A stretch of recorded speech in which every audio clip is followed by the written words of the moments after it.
lot of news media has covered these crashes where you have foreigners who have a commercial driver's license and they're on American roads, they're not well trained, and these are 80,000-pound vehicles. And I think most Americans think that you're a well-trained truck driver when you drive a big rig like that on an American freeway, American highways. And the truth is, what we found is that's actually not the case. We have states. So, by the way, so states are the ones that issue these licenses, not the federal government. Mhm. So we look to California or to the state of Washington to go through the right process to issue a commercial driver's license. Well, specifically in California, there's a version of the commercial driver's license. It's called the non-domiciled CDL. It's a CDL that if you're a foreigner, you can get a license in this country to drive. Well, the way they were issuing these licenses, they were giving the licenses to people for way longer than the time frame in which they were allowed to be in the country. And we've seen CDL mills where you have just this churn where CDL mills are just giving people certifications that they've successfully passed the instruction courses and are safe drivers, and they pass that off to the DMV, and these individuals get a driver's license, and they are not well qualified. They're not qualified at all to be behind one of these big rigs. And so California, with regard to the non-domiciled, they had 20,000 illegally issued non-domiciled CDLs. They at first said, we're going to work with the Department of Transportation. We are going to revoke those unlawfully issued licenses and then do a review. Well, about 2 weeks ago, Gavin Newsom said, no, no, no, no. Actually, we're going to pause that. We're going to let them keep their licenses for a longer period of time. Well, we had given them 30 days. This decision by Gavin Newsom is to not comply with our requirements on these licenses. And so we're going to pull $160 million from the state of California based on their non-compliance. Now, this is step one. There's a number of other steps we'll take if they don't come into compliance. But even in your state, Jason, we have non-domiciled CDLs in Washington, and they have violated our rules. But not only that, in Washington, they've given these foreigners a standard driver's license that are reserved for an American citizen. They've given these individuals the full-fledged license as well. So they've gone even further than the state of California. And we're not going to stand for it. I want American families to be safe on American roads. And the problem is, if you get a license in Washington state or in California, you don't stay in that state. You get in a big rig and you drive across the country. So you endanger everybody else in every other state that thinks they're getting on, going to be safe, and their state does it the right way. Well, not if you have a California driver on your roads, which oftentimes you do. So we're just not going to put up with it. We're not going to tolerate it. And we're going to use every tool that we have to get these states to come into compliance. And phase one is pulling money. So we know you're pulling money from California. What are the consequences here in Washington for what's been going on? And to what degree are Washington officials at least cooperating early on in getting you the information you need?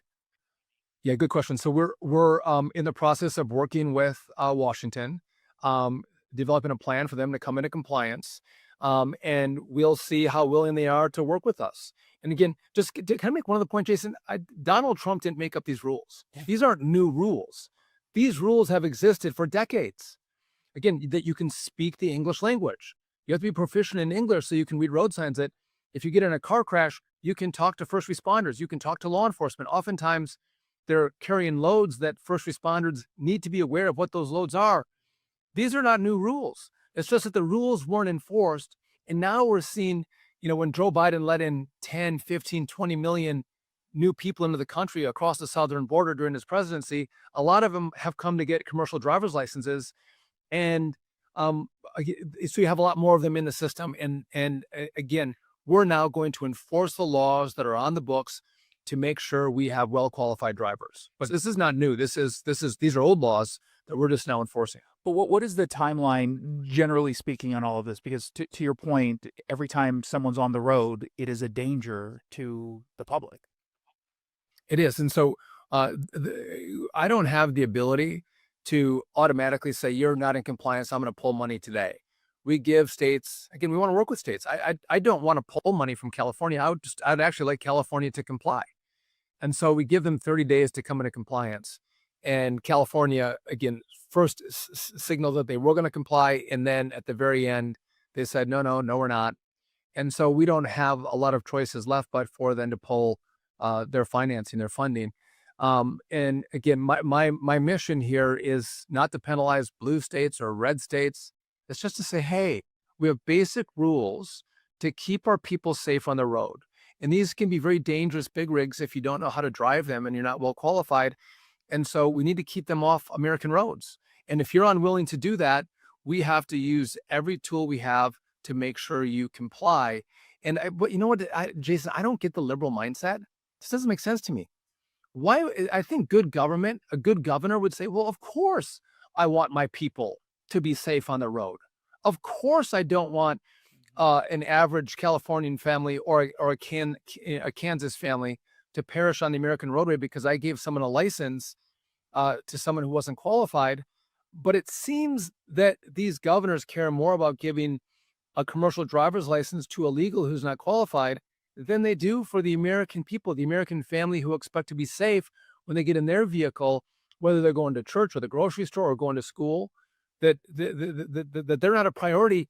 It doesn't seem like good government. And so I can't wrap my head around the liberal mindset on that one. If you can explain it to me, I'd be happy to hear what they're thinking, but it doesn't make sense to me. Yeah, I mean, it doesn't make any sense. It's performative in a sense, right? They I think took advantage of the fact that there was a crisis of a lack of truck drivers, right? There's no doubt about that. We were dealing, I mean, to a degree, we're still dealing with that as an issue. At the same time, then they allow people to come into this country illegally, or they have lax rules in place because they want to say, see, we can't actually enforce immigration law because we're so reliant on these folks to do our, who else is going to pick our salads? Who else is going to clean our bathrooms? They lean into the most obnoxiously offensive and condescending language, but now it's who else will drive our trucks?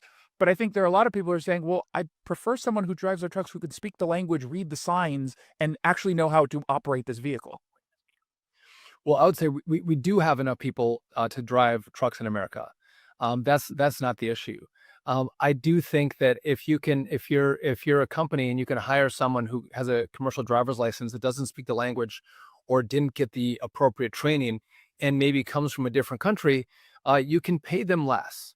And it's about, sometimes with some of these companies, it's about profit as opposed to hiring well-qualified, good American people with a family supporting job, who are going to keep other families safe on the road. They're not opting for that. They're opting for the cheaper avenue, which is the less safe avenue.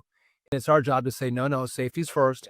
We are going to mandate, make sure that your safety on the roadway is of paramount concern. Even if Gavin Newsom won't do it, even if the state of Washington won't do it, we are going to make sure that we do what we can to keep people safe.